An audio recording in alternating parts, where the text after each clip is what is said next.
What's going on, everybody? I hope you all have been enjoying some good times out there on the range and getting a little bit of practice in. So we know that all of the fun with these takes place out there, or the training, or whatever you are doing, but there is a lot of back-end work that goes into maintenance, cleaning, inspecting, and ensuring that your CZ is good to go at all times. Now today we're gonna break down how to clean your CZ P10F, C, or S. It's gonna work for all those, and it's realistically very similar for almost every striker fired setup out there, with some minor differences generally in the intervals when it goes to cleaning, inspection parts, and the changing out of certain parts when you do get an armorer's inspection. And I know that most of you are not gonna rush out and buy the armorer's manual, so I wanted to put this information out there. So for those of you that are new to the community, or just maybe don't or have not actually delved into cleaning your CZ, are gonna have a really good idea of how the manufacturer actually says to do it. Well, there are a couple of things you're gonna need to get all of this done. I will leave some links down below for you. Those do help support the channel, so I'd appreciate it if you use them if you find any of this helpful. We're gonna go ahead and run through the maintenance and cleaning on this, and then we're gonna talk about how often, when you should do it, and the why behind it, because there are a multitude of different reasons. As far as just basic cleaning and care, there are other things you need to be looking for as well. Now, if this is your first time here, make sure you get subbed up, get belled up, turn the notification icons on right down there. And if at any point you feel that I have deserved it, go ahead and give that video a like. We're gonna go ahead and get into cleaning that CZ-P10 right now. All right, so let's go ahead and talk about what you're gonna need here. And you'll see I have some gloves on. The reason I have gloves on is because even though a lot of the cleaners we use, like this breakthrough clean today, are eco-friendly and stuff, the chemicals that are in here from the carbon and all the firing of this are not things you want on your hand. So it's just an extra level of safety. If you want them, use them. If you don't, then go ahead and don't. What you're really gonna want for this is a towel. Love these microfibers, they last forever, and you can get a ton done with them. You're gonna need some good cleaning solution or solvent. I like Breakthrough Clean, it's pretty good. There are others I will use as well. You're gonna want a really good solid oil, something like this Lucas oil, great stuff, and it does a great job. You're gonna need some form of a bore brush like this one right here. Some of you might recognize that as being a Glock brush. Some form of just general cleaning brush like that. A old toothbrush will work as well. And then something like these tipped in cleaning picks are very nice because it's gonna help you scrape carbon off. And you can buy things like patches, or you can just cut up an old shirt and use that. So let's go ahead and get this thing ready, and we'll go ahead and begin the cleaning process. So always safety first. We're going to remove our feeding device, also known as the magazine, and we're just going to completely remove that from our work area. We're going to lock this slide to the rear, a little bit different with gloves on like this. You're going to inspect visually and physically, ensure there is no ammunition anywhere in this pistol or in the work area. Ride the slide forward, pull the trigger, pull the slide back about 1/8 of an inch, pull down on both sides of the release lever there, push forward and will come apart. Push forward and up on the recoil spring, and then push the barrel forward and pull it up and out. This is your basic field strip, and this is what most people are gonna do. Anything much more than this, you're either gonna have an armor or somebody else do, especially if you're taking everything apart. Now, what I like to do first is get some of my cleaning solvent, which I've just put in this little one because it's a little easier to manage. And I'm gonna go ahead and spray a little bit right here on the front area where you can see all that carbon is, right there. Just a squirt or two. And then I'm gonna spray right down into the barrel so a little bit drips out. Now I'm gonna allow that to soak, kind of rotate it around right there. And I'm gonna set that off to the side for now because I want the carbon to soak in there. As far as everything else, what I'm gonna do here is I'm actually gonna spray, I'm gonna treat this like a paintbrush, and I'm gonna spray the cleaner on the brush rather than on the metal, because we don't wanna spray a ton of cleaner or get a ton of lubrication up in certain areas of both the grip or up in here and say that striker channel. You don't wanna get a ton of cleaner and lubricant in any of those areas. So I like to go ahead, put a squirt on the brush just like that. And the areas you're gonna want to pay attention to here are gonna be, of course, the rails, the locking block area as a whole, rear rails across the top right here, just across the top of the sear surface, and then that whole trigger bar assembly that's right in there. So you're gonna do this until the point where you feel that it is as clean as you want it. These things do not need to be perfectly clean to function very well, but you definitely don't want them to be extremely dirty either. So just work that nylon brush. Do not use a metal brush for this in here. You definitely want, even like I said, an old toothbrush or a nylon brush, just to get the carbon off of here and not strip the metal of its coating. Now, once you've got that all done, just go ahead, grab this microfiber or a shirt. That's why I like these, and just wipe all that additional cleaner off. Just get the big stuff off for now, and we'll kind of show how to get up underneath everything here in a minute, well, before we lubricate everything that's going on here. I like to as well kind of run the towel up into the magazine well like this, just to clean out anything that may have fallen down in there. You just pull it up like that, make sure it doesn't get caught on your ejector right there, and just pull it straight back down. Kind of cleans anything out. As far as the recoil spring assembly goes, just wipe it off. You don't need to take it apart, you don't need to do anything with it.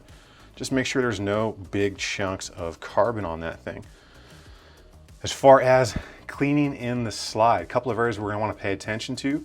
Obviously the rail areas are right up in there, but of course, right there on that extractor and up in the breech face. And this is why I like these plastic picks right here, because it's very easy to get up underneath. See that little edge right here? It's very easy to get up under here without damaging your extractor and get any big chunks of carbon, because if that's all gummed up, that's what pulls the round out of the barrel. So you need to make sure that's clean. Little work with that and you're gonna be good to go. Again here, actually I'll just pick up the little bit of cleaner that's dripping right here. And I'm just gonna go to work on the slide. Go ahead and make sure you get up in the rails, just like that. Like I said, you don't want to get a ton of cleaner up in the striker valley channel. Go ahead and work that extractor and that breech face real well, because that's where carbon is definitely going to be, all up in that area right there. So make sure that's good, get in those corners. Work the front section of the slide, especially get up in here too. Seems to be an area where everything likes to kind of congregate right up in there. Get the rails, get the top of the slide right there on the inside. And then if you need to use the small end, you can go ahead and get up in there like that as well. Again, once you are happy with the work you've done there, just go ahead, grab your microfiber, wipe everything down. Put that off to the side now as well. Now let's talk about the barrel. Main areas we're going to want to focus on here, of course, the bore area right there where the round is feeding in, that feed ramp, all around the chamber, the lugs, up here, just pretty much, you know, clean it off. And we've got plenty of cleaner in here.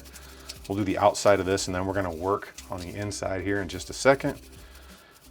You can see how nice and clean that feed ramp is coming right there. So I got a little bit of carbon right there. Go ahead and use that pick again.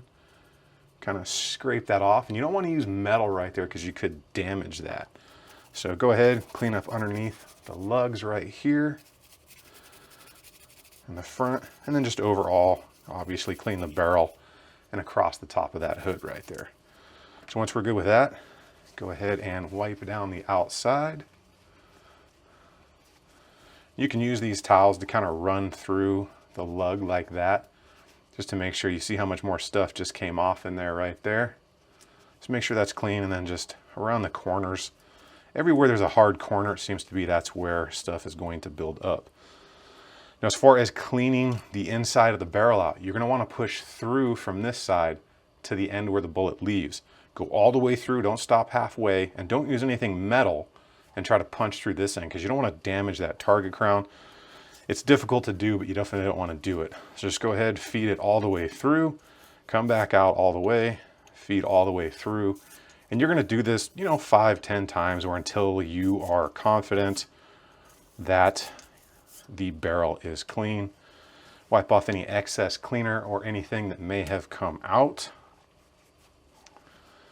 Then at this point, what we're going to do is go ahead, take the cleaning brush off, and we're going to use either a patch or an old piece of t-shirt. I'll just use a patch for the sake of getting rid of these patches. And we're going to run this through the barrel again a few times to make sure we get the rest of that carbon out of there. And again, run it all the way through and then all the way back out. And you can see just how much stuff is coming off there. So run that bad boy through there several times until you feel that you are happy. You can take a good look down in there. I know it's impossible to see on camera, but you'll be able to see if there's any buildup left. Go ahead, get rid of this one off of there. And then what we're gonna do with this is we're gonna kind of fold it over just like that in a clean area, and then kind of push it up into those rails like that to get anything that's left. And you'll be able to see just a little bit, not a ton, get in those tight areas like this. Or what you can even do is get the little end of that brush and kind of use that to help you get into those tight areas, just like that, to get anything that you may have left as far as your cleaning goes. And you'll be able to see, look at all that carbon that's coming out of there still. So you're gonna go ahead and do this again until you feel that you are good. Like I said, it doesn't need to be perfectly clean to run, but you need to have it clean enough so it can run. And again, we're gonna do the same thing here on the rails. Just put it right around that brush like that, and then just get up underneath those rails to make sure there's nothing big left on there. And we will call that good. Now you'll notice here, you'll see the areas that are kind of polished off or shiny. Those are gonna be areas where you're gonna concentrate your oiling at this point. So now that we've got everything pretty much clean to the extent that we want it clean, we'll go ahead and start the lubrication process. What we're gonna do is actually do the barrel first. That way it's done, because we're gonna reuse this patch to lubricate something else. So go ahead, get the patch set up in here. Grab your lubrication and just put a decent amount of oil on it. You don't need to use all of your oil, but put enough on there so it can actually get all over the inside of that barrel. And again, you're just gonna run it through 4 or 5 good times. Kind of turn the barrel around each time you do it. That way you make sure you get everything lubricated in there that you just used a cleaner on. So you'll feel it once it gets really slick to move in and out. We can go ahead and put that aside now. And what we're gonna do with this is use the rest of that light oil on there and just give the guide rod a nice light level of lubrication. Just enough left on here to get that done. Go ahead and push that to the side and we'll call that done. As far as lubricating the rest of the barrel, you can see all those wear marks right there. All you need is a drop or 2 of oil like that. Just run it across the top and then just put it all around the barrel just like so. Just enough to leave a little sheen on there. Get a drop across here. Rub that across the top, and then a little bit in the locking lug area right here. And you'll be able to just kind of work that all over just like so to make sure it's good. As far as everything else in here, you're going to want to put 1 drop of oil on each rail right there, here on the top, and then here as well. And what you can do is just kind of wipe that as well, and then kind of wipe up so some of that lube gets underneath the rail as well.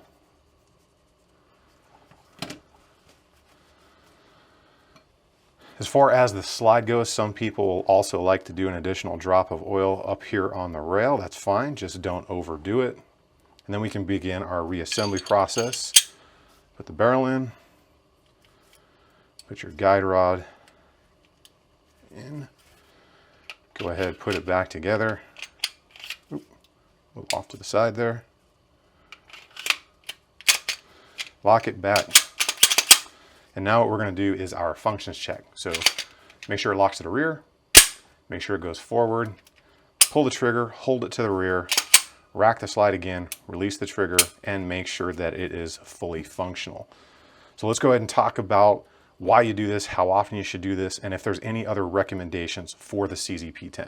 And now that you have a really good idea of how to clean your CZ-P10 C, F, or S, let's talk about the intervals. So according to the manual there, the Armor's Manual, you should clean it once a month if you carry it for a duty weapon, after every range session or any time it's been exposed to adverse conditions, wet, cold where you may be sweating underneath clothing, anything like that, anything that would put something on there that you do not want to stay on your firearm whether it's sweat, water, or just anything else. Now that is what the manual says. I know for me, sometimes I am in a rush. At minimum, when I'm done at the range, I'm gonna do a very quick wipe down and a very quick knock off the big chunks of carbon or anything on there, and a light lubrication. And then once I have the time, I will do that full field strip and cleaning. But at least if you get out of the range and you're short on time, do a quick wipe down and definitely put some lube back on there to get anything off of there that you don't want on there, especially if you've been training in any different weather conditions like rain, high humidity, or if you've just been sweating all over that thing. Now, there are a multitude of different reasons when we get to the why are you doing this. One of those is obviously going to be clean it to keep it functional. But there are several other reasons as well. One, it's gonna protect all of the metals in there and ensure you don't have any corrosive things going on as far as the metal or any exposed parts that are in there. Another one is gonna be familiarization and inspection. You need to stay familiar with this thing at all times, remember how to use it, remember how to take it apart, and remember how to put it back together, and of course, do that functions check. And most importantly is the inspection of all the parts in there. You wanna make sure you don't have any abnormal wear, no gouging going on in there, no problems with the smaller parts in there that are fracturing or cracking or anything like that. Although very rare, you need to make sure you do a very good inspection of everything when you take it apart and give a good look to make sure that there's not any weird things going on. I hope you guys like learning about the CZ P10 series of pistols and how to get those things clean, lubricated, and inspected. If you guys are interested in any of that stuff you saw, I'll leave links down below. That's a huge support for the channel as well as my Patreons. Thank all of you for everything you do for me. Lots of support coming from you guys over there as well. If this is your first time here, consider subscribing. If you've been here, make sure your bell notifications are turned on. And if you guys like the video, go ahead and give it a like. Or if you just like the CZs, definitely smash that thumbs up button. You guys get out there, enjoy some range time. Make sure you are taking care of whatever you got, even if it's a semi-safe cleaner. Always remember, if you stay ready, you ain't got to get ready. I will see you guys on the next one.